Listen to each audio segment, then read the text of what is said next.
തന്നെ ചെയ്യാൻ പറ്റിയ നല്ല ഒരു ഡിസൈൻ ആണ് കാണിക്കാൻ പോകുന്നത് കേട്ടോ. അപ്പോൾ നിങ്ങൾക്ക് ഇത് സ്ലീവിന്റെ എൻഡില് അല്ലെങ്കിൽ ബാക്ക് നെക്കിന്റെ ഒരു സ്ക്വയർ നെക്ക് കൊടുത്തിട്ട് അതിന്റെ താഴെ വശം പിന്നെ സാരിയുടെ ബോർഡർ അങ്ങനെ എവിടെ വേണമെങ്കിലും ചെയ്യാൻ പറ്റിയ നല്ലൊരു ഡിസൈൻ ആണ് കേട്ടോ. അതിനായിട്ട് നമുക്ക് ഇതേപോലത്തെ സാധാ ഉപയോഗിക്കുന്ന ത്രെഡ് മതി. ഞാനിപ്പോൾ മോൾക്ക് തയ്ക്കുന്ന പട്ടുപാവാടയൊക്കെ തയ്ക്കുന്ന ബ്ലൗസിന്റെ സ്ലീവിന്റെ എൻഡിലാണ് കേട്ടോ ഈ ഒരു ഡിസൈൻ ചെയ്യാൻ പോകുന്നത്. ഇതിന് ലൈനിങ്ങും കൂടെ ഉണ്ട്. അപ്പൊ ലൈനിങ് ഞാനിപ്പോൾ മാറ്റി വെച്ചിട്ടുണ്ട്. ലൈനിങ് ഇടുന്നില്ല എങ്കിൽ ഒരു ചെറിയ കഷ്ണം തുണി എടുത്തിട്ട് വേണം തയ്ച്ച് മറിച്ച് എടുക്കാൻ വേണ്ടിയിട്ട്. അപ്പൊ ഇതുപോലത്തെ സിൽക്കിന്റെ ത്രെഡ് യൂസ് ചെയ്യരുത്. സിൽക്ക് ത്രെഡ് നമ്മൾ കട്ട് ചെയ്തിട്ടുണ്ടെങ്കിൽ അതിങ്ങനെ പൊളന്ന് പോരും. അപ്പൊ അതുകൊണ്ട് ഞാൻ ആദ്യം ട്രൈ ചെയ്തു, ഒട്ടും സക്സസ് ആയില്ല. അതുകൊണ്ടാണ് കേട്ടോ ഈ ഒരു കോട്ടന്റെ തന്നെ ത്രെഡ് നിങ്ങൾ യൂസ് ചെയ്ത് എടുത്താൽ മതി. അപ്പൊ ഈ ഒരു കളറുമായിട്ട് മാച്ച് ആയിട്ടുള്ള ഓറഞ്ചും മെറൂണുമാണ് ഇതിലുള്ളത്. അപ്പൊ ഞാൻ ഈ മെറൂൺ ഷെയ്ഡുള്ള നൂലാണ് സെലക്ട് ചെയ്തിരിക്കുന്നത് കേട്ടോ. ഇനി നമുക്ക് ഇതിനെ ഒന്ന് വരഞ്ഞു കൊടുക്കുക, അതായത് ഒന്ന് കട്ട് ചെയ്ത് എടുക്കുക. ഇതുപോലെ ഇങ്ങനെ ഒന്ന് 2-3 തവണ ഒന്ന് ഇതേപോലെ കൊടുക്കുമ്പോൾ ഈ ത്രെഡ് നമുക്ക് ഇങ്ങനെ അങ്ങോട്ടേക്ക് കിട്ടും.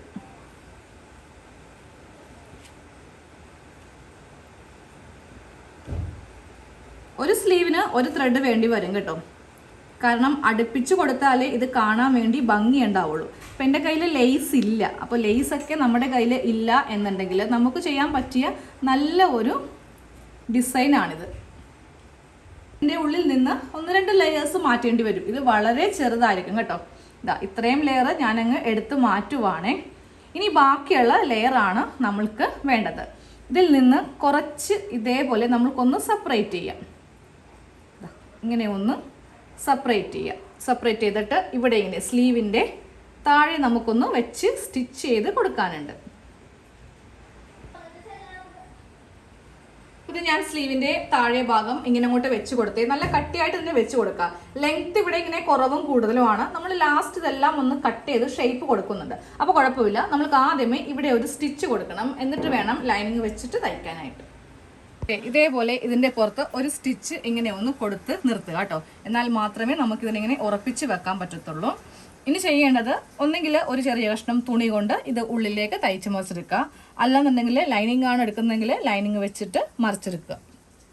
ഞാനിപ്പോൾ ലൈനിങ് വെച്ചിട്ടാണ് മറിച്ച് എടുക്കാൻ പോകുന്നത് കേട്ടോ. അപ്പോൾ ഇതിൻ്റെ മീതേക്ക് നമുക്ക് ലൈനിങ് വെച്ചിട്ട് ഇങ്ങനെ അങ്ങോട്ടൊന്ന് തയ്ച്ച് കൊടുക്കണം. അപ്പം ഞാൻ വളരെ ചെറിയ സ്റ്റിച്ചിട്ടാണ് ചെയ്യുന്നത്.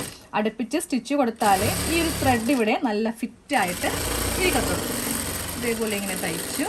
ഇനി നമുക്കിത് ഉള്ളിലേക്ക് ഇതേപോലെ ഉള്ളിലേക്ക് ലൈനിങ് വെച്ചിട്ട് ആദ്യം ഇതിൻ്റെ മീതെ ഒന്ന് പതിച്ചടിക്കുക, എന്നിട്ടിത് ഉള്ളിലേക്ക് ഇങ്ങനെ വെച്ച് അടിക്കണം. അപ്പം എൻ്റെ കയ്യിലുണ്ടായ പഴയ ഒരു ലേസും കൂടെ ഞാൻ ഈ ഒരു ബോർഡറിൽ വെച്ച് കൊടുക്കുന്നുണ്ട്. അത്ര നല്ലതൊന്നും അല്ല കേട്ടോ. ഇതേപോലെ ഈ ഒരു ഡിസൈനാണ്, വേറെ വല്ല ഡിസൈനൊന്നും ഇല്ല. അതായത് വീതി കൂടിയതൊന്നും എൻ്റെ കയ്യിലില്ല. എൻ്റെ കയ്യിലുള്ളത് മൊത്തം ഇതേപോലത്തെ ഡിസൈനാണ്. അപ്പോൾ അതും കൂടെ ഞാൻ ഈ ഒരു സ്ലീവിൻ്റെ എൻഡിൽ വെച്ച് കൊടുത്തിട്ടുണ്ട്. അതുപോലെ ഇങ്ങനെ ഫുള്ളായിട്ടുള്ള തയ്യൽ കഴിഞ്ഞിട്ടുണ്ട്. ഇനി നമുക്ക് ഒരു ചീപ്പിന് ഇതിങ്ങനെ ഒന്ന് വാർന്ന് കൊടുക്കാം കേട്ടോ. അപ്പോൾ ഇത് നല്ല ഭംഗിയായിട്ട് കിട്ടും. കുറച്ചൊക്കെ ഇങ്ങനെ പോരും, ഇത് സ്റ്റിച്ച് കൊള്ളാത്തതൊക്കെ ഇങ്ങനെ പോരും കേട്ടോ. നന്നായിട്ടൊന്ന് കോംബ് ചെയ്ത് എടുക്കാം. ഇതേപോലെ ഇങ്ങനെ കോംബ് ചെയ്ത് മാറ്റിയിട്ടുണ്ട്. ഇനി നമുക്ക് ഒരേ ലെവലിൽ ഇതിനെ ഒന്ന് കട്ട് ചെയ്ത് മാറ്റാം കേട്ടോ. എന്നാലേ കാണാൻ നല്ല ഭംഗി ഉണ്ടാവുള്ളൂ. ഞാനൊരു 1.5 ഇഞ്ച് ലെങ്ത്താണ് എല്ലാ ഭാഗത്തും കൊടുക്കുന്നത്. ഒരേപോലെ കിട്ടാൻ വേണ്ടിയിട്ടാണ് ഞാൻ ഈ ചോക്കൊക്കെ വെച്ച് ചെയ്യുന്നത് കേട്ടോ. അല്ലെങ്കിൽ നമ്മളൊരു ഉദ്ദേശത്തിനും കൂടെ കൊടുക്കുവാണെങ്കിലുണ്ടല്ലോ കറക്റ്റായിട്ട് കിട്ടാൻ മാർഗമില്ല. അപ്പോൾ ഇതേപോലെ ഇങ്ങനെ 3 ഡോട്ടുകൾ നോക്കിയിട്ട് ഇനി നമുക്ക് ചെയ്യുമ്പോണ്ടല്ലോ ഇങ്ങനെ വെച്ചിട്ട് ചെയ്യാം.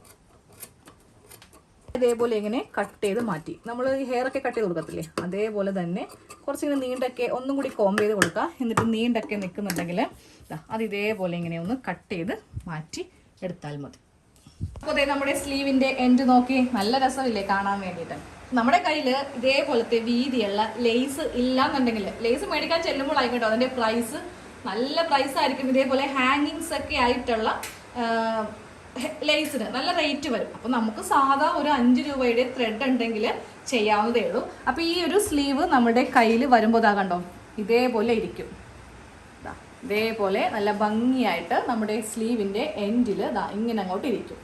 അപ്പോൾ 2 സ്ലീവിലും വെച്ച് കൊടുക്കണം. ഒരു സ്ലീവിൽ മാത്രമല്ല മറ്റേ സ്ലീവിലും ഇതേപോലെ തന്നെ ഇങ്ങനെ വെച്ച് കൊടുക്കുവാണെങ്കിൽ നല്ല ഭംഗിയായിട്ട് ഇതങ്ങ് കിട്ടും കേട്ടോ.